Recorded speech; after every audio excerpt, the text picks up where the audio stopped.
Ay, punta tayo sa sa impeachment. Talagang pinapaikot nila yung mga mali. Ewan ko anong klase, hindi ko maintindihan kung anong klaseng senador ito. Ang mga senador sa impeachment ay judge. Ang nagpapile ng reklamo ang Congress, lower house.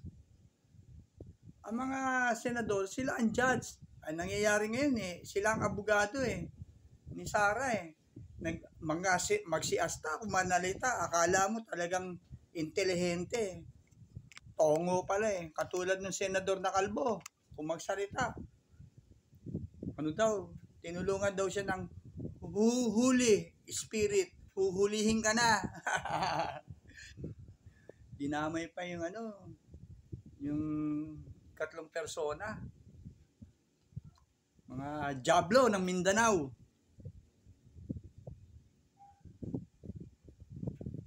Ewan ko, ang mga tao talagang pa rin. Hindi gumigising. Tututpik ako.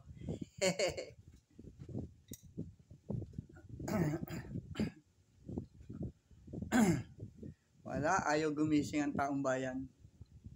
Sana sa 2028 mapalitan yan. Mapalitan yung vice president na yan. Kung ano-anong sinasabi, mga malayo sa reklamo sa kanya, pinapalabas pa. Habang sinisiraan nila si Bongbong, lalo namang hindi kumikibo si Bongbong, at itong namang siraulong kapatid na babae na to, imbis na ayunan ng kapatid, nakakampi pa sa mga ayaw ng taong bayan. Mindanao lang naman ang mga pabor na pabor Pero marami na rin gumigising sa Mindanao.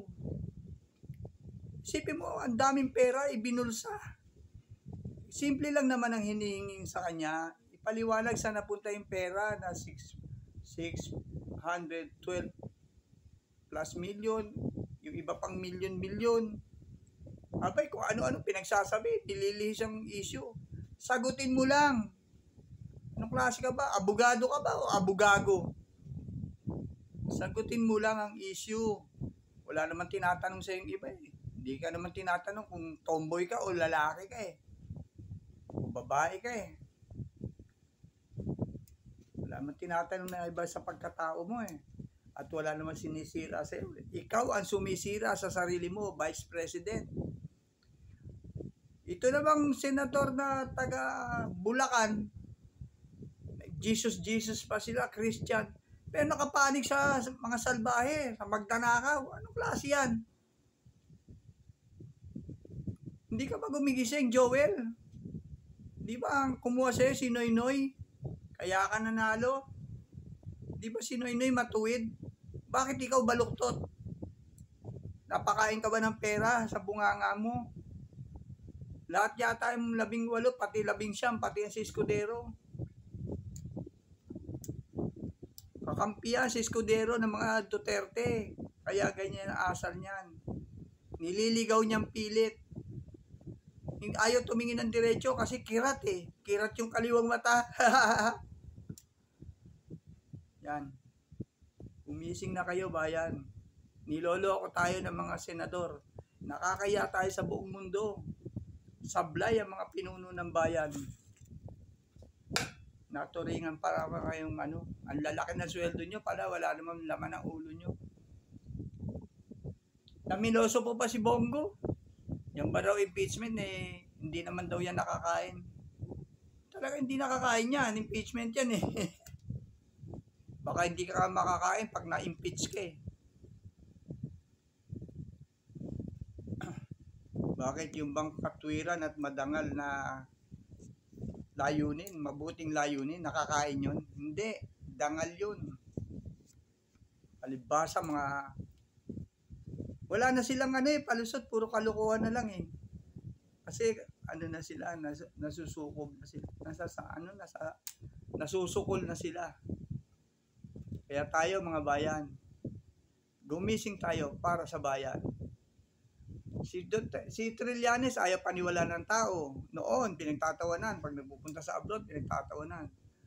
Bakit daw nagbaback channel sa China? Pwede naman yun. Pwede naman yun. Kahit yung Pilipinas nga, pinamimigay na ni Duterte. Inaayunan nyo pa? O talagang tanga kayo?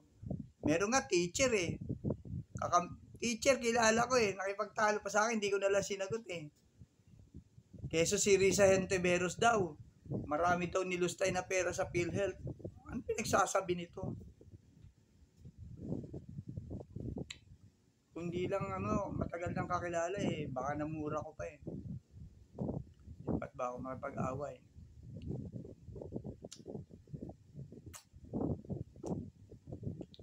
Ayan Pilipinas, itong Pilipinas, pasama na ng pasama.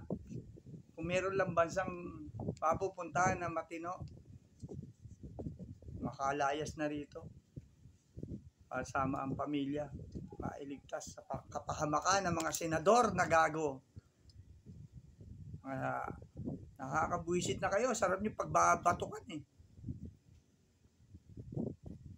Ayaw kayong pumanig sa katwiran. Binabaluktot nyo ang katwiran. Ito naman presidente ng Senate, isa pa rin to eh. Nakakasuka na. Kung magsalita pa, kala mo, nagmamakataan ng tono eh. Salta ka natural, alam mo, makata eh. Ito namang number 1 senator, isa pa rin to. Yabang-yabang, forma-forma eh. Nahamon si Joel. Ito naman si Joel, ayaw pumalag. Dahil senador ka, kaya nilalalaki ka na eh. Kabuisit na kayo, mga senatong. Anyway, hindi tayo magtagal, makonsumi lang tayo eh. Makatakin tayo dito sa mga senador na Bingwalo at saka isa Escudero. Ayaw nila. Siguro napartihan kayo, no? Ni Sara, kaya pinagtatanggol niyong pilit. Ano ba ginawa sa inyong kabutihan? Sa inyo lang, sa sarili. Inintindi niyo lang sarili niyo, hindi ang bayan. Kung hindi binulsan ni Sara yun, maraming makikinabang na mga mahihirap. Miskin sa education, asan ang pera? Imbis na may mga laptop yung mga bata, nakakapag-aral na maayos, baka pwede pang makover ang uniforme ng mga estudyante sa public school eh. Ibukod na natin nasa private, mga angat sa buhay naman yun eh.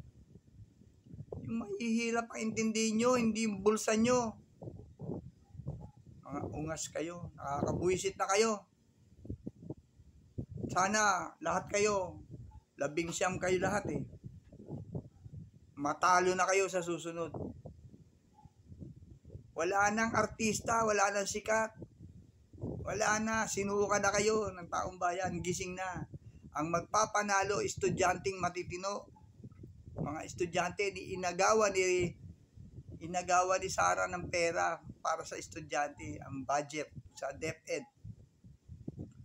Mayroon pa rin naman naniniwala kay Sara, yung mga tanga yun eh. Mga supervisor na nakatikim ng pera. Sa Baclaran National High School, marami nung mga Duterte, mga Bisaya kasi, mga teacher. Dapat hindi tinatanggap sa Maynila yung mga teacher na ganyan. Mga baluktot dila, pati isip.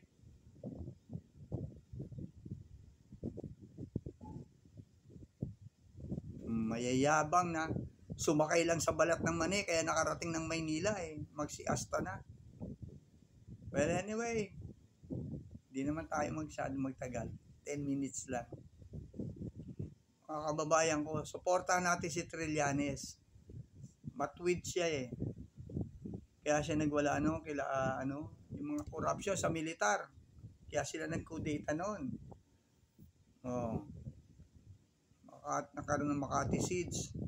Kasi nga, yung mga general pa lang gumagawa ng pera, lalo yung general yan.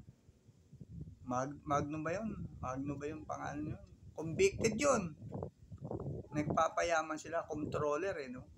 Sa kanya lahat ng control. Ngayon, tayo ngayon, naghihirap. Kung hindi na nakawin ang pera ng bayan, wala sigurong mahirap na namamalimos sa kalsada. Mga nakabihis, badyaw, karga yung batang sanggol. Ang DSWD, hindi rin kumikilos. Kumilos na kayo. Pagdadamputin lahat ng namamalimos sa kalsada. Okay, thank you.